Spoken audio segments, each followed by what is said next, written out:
안녕하세요. 코인 서밋입니다. 비트가 37K로 다시 제접근에 있는 모습을 보여주고 있습니다.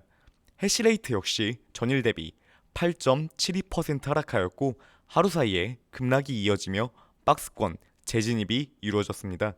시황 영상에서 지속적으로 말씀드리지만 3월 중순에 불확실성이 껴있는 상황에서 40K의 윗가격에서는 급하게 매수할 필요가 없이 재차 하락에 따른 박스권 재진입 시부터 천천히 살펴보시는 것이 유리한 상황이며 시세는 해당 박스권 시세를 다시금 터치할 수밖에 없는 여건을 만들어주고 있습니다. 지난번 35K 이탈 이후 36K와 45K 사이에서 등락은 이어지고 있습니다. 현재 가장 중요한 것은 러시아의 디폴트와 FOMC 상황입니다. 하루 사이에 비트가 급락하며 전체적 코인 시장 다시금 얼어붙어 있는 현재로 오늘과 수요일까지의 반등을 크게 기대해 보기는 어려운 상황에 놓여 있습니다. 투자 시장에서 불확실성 단어가 껴있는 상황에서는 부진한 상황이 이탈이 힘든 모습을 보여주고 있습니다. 오히려 러시아의 디폴트 여부가 확정된 이후부터 결과에 따라 시장 충격이 단발적으로는 발생할 수 있으나 이후에 진바닥 형성 후 완만한 상승세를 기대해 볼 수가 있다고 보입니다. 오류로 인한 시장 부진과 하락은 시장의 수급을 닫는 촉매제로 이번 주 초반인 수요일까지 암호화폐 시장은 지루한 양상을 보일 가능성이 있다고 보입니다. 기술적으로는 다시 천천히 담아볼 가격이 다가오고 있는 것과 동시에 FOMC와 더불어 현재 상황에서 더 큰 문제인 러시아 디폴트 여부가 긴장감을 조성하고 있어 판단과 조율이 필요한 상황에 다시금 놓여 있습니다. 계속해서 러시아 디폴트 위기가 언급되고 있습니다.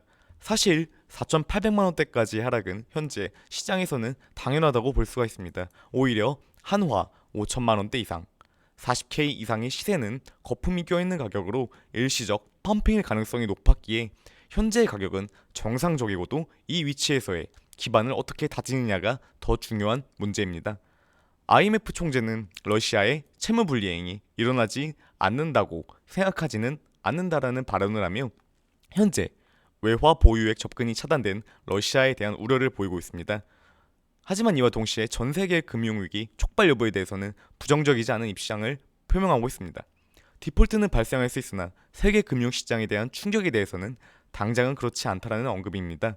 현지 시간 14일 러시아 우크라이나 침공 문제 논의로 미중 회담과 러시아 우크라이나 화상 협상에 대한 결과값도 주목을 받고 있습니다. 이와 동시에 기준금리 인상 이슈까지 더해져 있죠. 사실 이 두 가지 이슈 중 오히려 개인적으로는 금리 인상에 대한 우려가 보다 낮다라고 보입니다. 유가가 급등속 불안정한 상황을 보여주고 있으며 글로벌적으로 시장 불안이 줄을 이루고 있어 급진적 금리 인상보다는 25bp 추가 인상이 전망되는 상황입니다. 이번 금리 인상 이슈는 어느 정도 가닥이 잡혀 있다고 볼 수 있으며 차후 금리 인상 방안이 시장 불확실성을 보다 크게 형성할 가능성이 높은 구간입니다.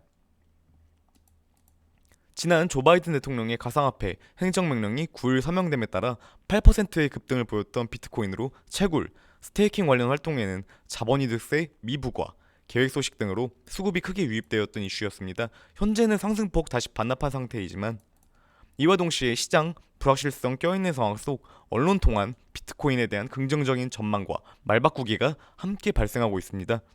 애플의 공동 창업자 워즈니악은 비트코인 10만 달러 도달 언급을 보였는데요. 본인이 초기 비트코인 투자자임을 밝히며 호기심에 매수를 하였고 강세장을 2번 걸치며 모든 물량에 대한 매도를 했다고 언급하였습니다. 최근 코인베이스 계정을 통한 비트코인 구매를 일부 재개하였으며 비트코인 10만 달러의 전망을 예상하였고 지난 현지 시간 7일 비트코인은 암호화폐 시장에서 유일한 순금이라는 표현을 사용했습니다. 미국 초대형 해시펀드 시타델의 CEO 켄 그리핀은 과거와 다른 투자 의견을 밝혔는데요. 눈물로 끝날 것이라는 언급에서 지난 15년간 금융계에서 가장 파급력 있는 존재 중 하나가 비트코인이라고 입장을 전환하였습니다. 디지털 자산의 규제가 명확해진다면 거래의 입장을 밝혔는데요. 바이든 대통령의 행정명령이 이슈화된 요즘 입장의 재표명입니다.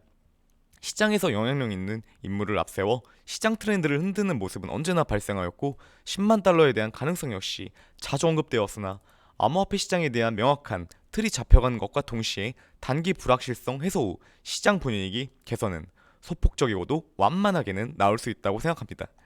러시아와 우크라이나의 전쟁 장기화 속 양국 모두 사태를 더 크고 장기화로 진행하기에는 부담이 되는 구간으로 3월에서 4월 중 대외적인 불확실성 이슈가 하나 종료된다면 안정세를 찾아갈 가능성이 있다고 생각됩니다. 종합해보자면 소비자 물가가 계속해서 40년 내 최고치를 경신하고 있는 가운데 3월의 추가 금리 인상은 무조건적으로 발생할 수밖에 없는 상황이지만 현재 글로벌 악재 속 인플레이션의 증가와 유가의 불안전, 원자재 가격 폭등 등 경기 침체가 확대 발생할 수 있는 위치로 25p의 금리 인상이 예상대로 발생할 가능성이 높습니다. 러시아의 1차 디폴트 여부 역시 겹치며 시장이 가장 싫어하는 불확실성에 대한 우려로 인해 이에 따라 주 초중반까지는 부진한 시세를 보여줄 수가 있습니다. 현재의 시세에서 추가적 낙폭이 발생할 수도 있으나 시장의 완만한 반등적 요소는 충분히 기대해 볼 수 있다라고 조심스레 볼 수 있는 구간이 다가오고 있는 현재로 판단됩니다. 디폴트가 발생 시 시장 충격 단기적으로 발생할 수 있으나 우려세로 일부는 선제적 반영되었고 함께 보아야 할 것은 금리의 25pp 인상 이후 연준의 입장입니다. 공격적인 발언이 추가적으로 발생 시 추세적인 부분의 상승 전환은 어려움을 겪을 수 있습니다. 당월인 3월까지의 시세 분출 가능성은 낮다고 보이나 시세를 다져놓는 시기로 앞선 디폴트의 현실화, 연준의 입장이 안정된 모습을 보여준다면 내달부터의 움직임은 크게 나쁘지는 않다고 보입니다. 언제나 성공 투자하시고 오늘도 영상 시청해주셔서 감사합니다.